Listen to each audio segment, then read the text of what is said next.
Hi there! I am Riccardo Gioggi and welcome to this alternate picking lesson.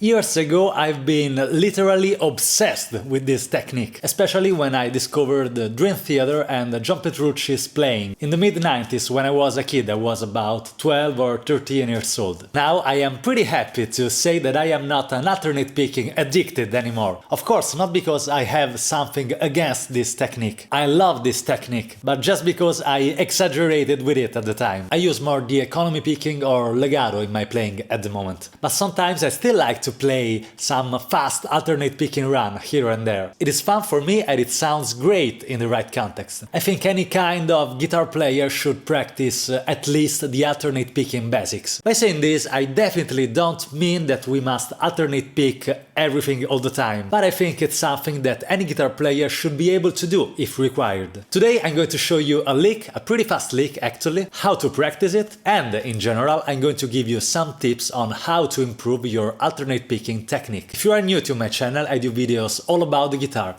lessons, gear reviews and tuition to help you grow as a guitar player and musician. If you are interested in these topics, subscribe to the channel so you won't miss anything. Okay, here we are. For this video I'm using this Ibanez RG752 Prestige, the Dario XL strings 9-54, the Dario American Stage cables and the AmpliTube 4 software. And now let's play. This is the exercise of today's lesson.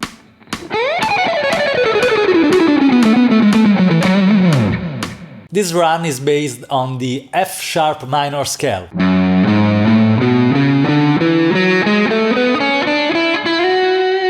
Besides the last part of it, the exercise is based on a descending sequence. And for practice it or learn it, I suggest to split it into groups of 2 strings each. From the first string to the 5th, all of the notes are sextuplets, which basically means 6 notes per beat, like this. 1, 2, 3, 4, 5, 6, 1, 2, 3, 4, 5, 6. And the last part, which is played on the 5th and the 6th strings, is based on 16 notes, which very basically means 4 notes per beat, like this.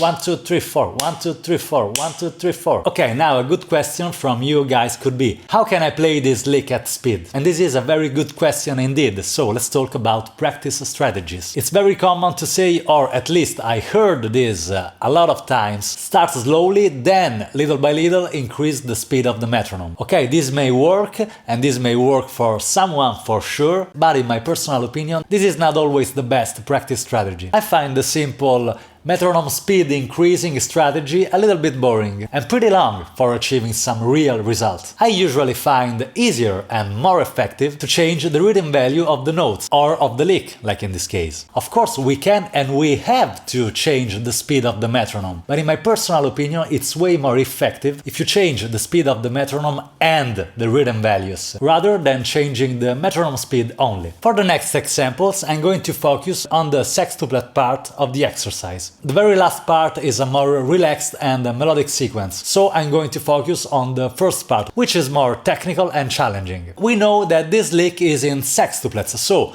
sextuplets is our goal. Let's start playing the lick in 8 notes.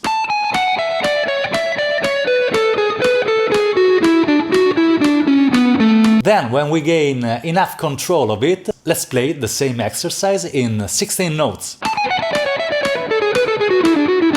And when we are ready, let's alternate 8th note and 16 notes.